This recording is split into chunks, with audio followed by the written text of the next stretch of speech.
Yeah, it's been a very interesting journey. Again, they've done it yet again. They've brought in some brilliant characters for us to play with this year. We've got Sophia Miles playing Beth, Max Brown playing Dimitri, Simon Russell Beale as the new Home Secretary, Ian Glenn as Vaughan Edwards, who is a ghost from Lucas' past.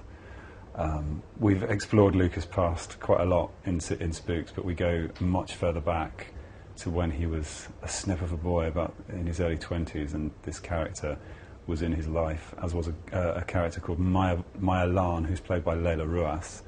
They were in a relationship together, and that's what kind of kicks off Lucas' journey through Series 9.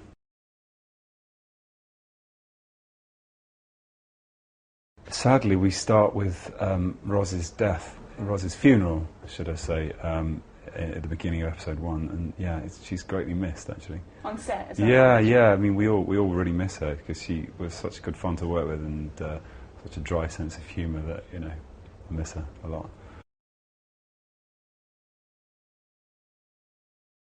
Since the beginning, since when I joined, and actually before I joined, you think, okay, if I join this series, I'll only do it if they kill this character in a really good way, because I think it is kind of Spooks' trademark.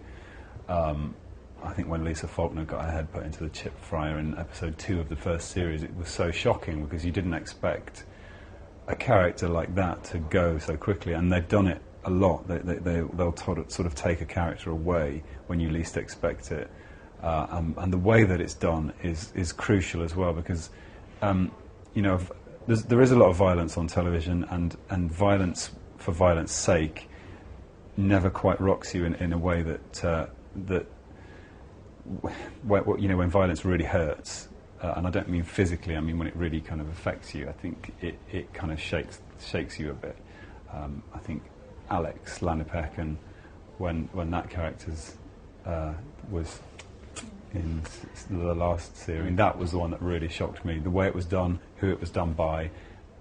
But yeah, I have asked them to sort of really think about a death that wouldn't be necessarily a violent death. I quite like the idea of a non-violent death. I've thought about it. I've thought about all sorts of things. So I've thought about drowning, because that's kind of a personal fear for me. So yeah, I don't know, something kind of peaceful, I suppose, or a holiday in Mallorca.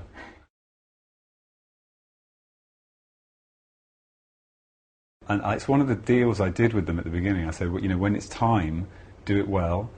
You don't have to tell me about it, because they do like to bring you in and say, okay, this is what we've got planned. And I said, do with the character the best thing that you want to do. Just do it well. So I still don't know if he's going to be around for Series 10.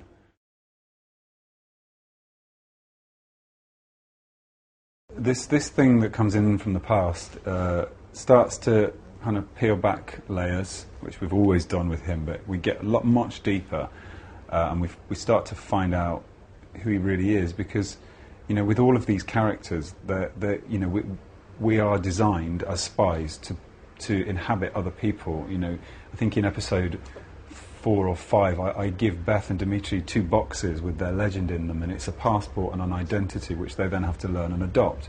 And I think the characters are very skilled actors, and so even though we feel we know the characters and their relationships to each other, can you ever really know who they are? Because they're designed to, these people are designed to conceal. So we start to question that, and who's hiding what, and who are these people, and who is Lucas really? Because he's a master at his skills are all about deception.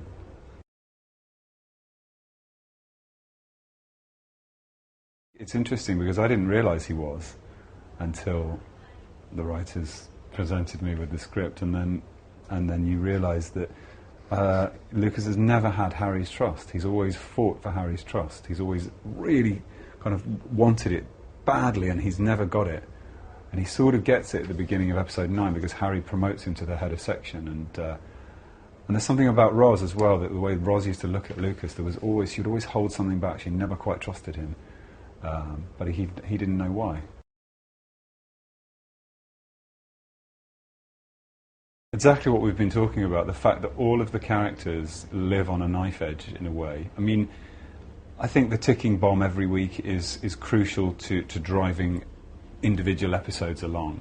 But watching the characters forge these relationships based on a foundation that can crack at any moment, that these characters sort of put themselves out there and in a way are prepared to give their life for their country on a sort of daily basis. I don't know whether that's really what they do at MI5, possibly not, but that's what we do in the dramatic terms, and I think that strengthens their relationships to each other because they realise that life is so transient. You know, tomorrow I could walk into a factory and have my head put into a chip fryer, but I think that's what keeps Spooks alive, because you know that no character is ever safe. I think I found the stuff in episode 4 of the last series with his character of Deshavin, where I had to go back into the Russian prison and sort of relive this moment where he took himself to the point of hanging himself. I found that quite challenging because it was just a stage direction. Lucas considers hanging himself, but then the director put a camera in a room and said, "Okay, you take as much time as you like. You find your way onto a chair and put your head in a noose," and that was really difficult because it's not just a question of standing on a chair and putting your head in a noose. It's psychologically, how does a character get to that point in the room? You know, it's something that you don't ever consider. The sort of 3 minutes before someone's going to do something as shocking as that, what's going through their mind? And I kind of had to try and achieve that. So that was a big challenge. From an outside point of view, there was a brilliant shootout in episode 1. I think it was the final episodes of 1 when we were pursuing Connie, and there was a sort of shootout in the street which involved Roz and Harry rarely gets off the grid, so it was brilliant to sort of play that action sequence. And there was a sniper, we were being followed by the Russians, and we were down in the tubes, and I loved that. I love all that kind of side of it when you get out on the street. Yeah, he's struggling with the deception, I think. Yeah, it's a bit like a child disappointing a father. So there's that relationship happening. But he's firing on all engines, and he gets off the grid as well. We've sort of got another season finale coming, which is similar to the one I just described with the shootout. So we haven't shot any of it yet, so I'm really looking forward to that.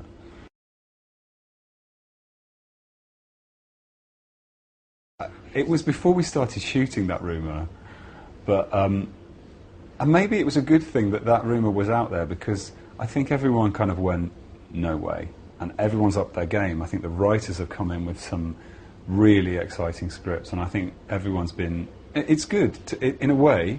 The thing that Spooks does best, killing its characters, keeps everyone on their toes. In a way, the prospect of Spooks itself being killed has made everyone go, right, we've got to work harder, we've got to make this the best series of Spooks ever, so they can't possibly kill it. Yeah. That's I think, the way we've been operating this year.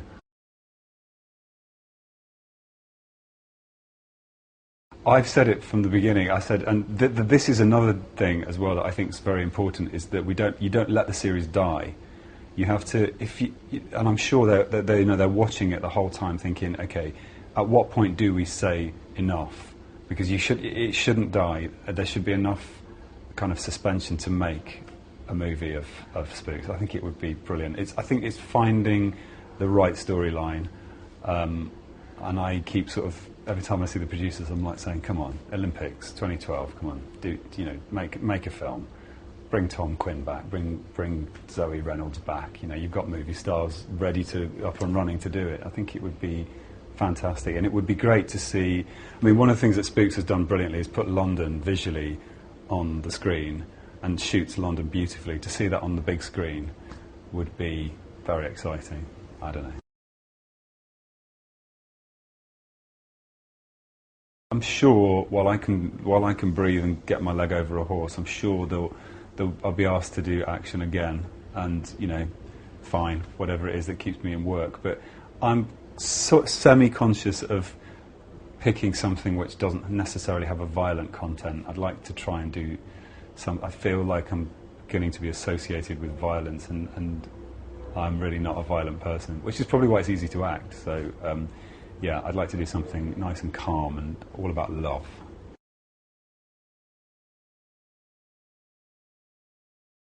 Harry's already beat me in an arm wrestle. Every time we're rehearsing in the grid, he always takes me out. I swear, his guns are like this, and I'm like, straight away. So, yeah, Harry, every time. You have to get practice in. I do, yeah. Okay, fabulous. Thank you.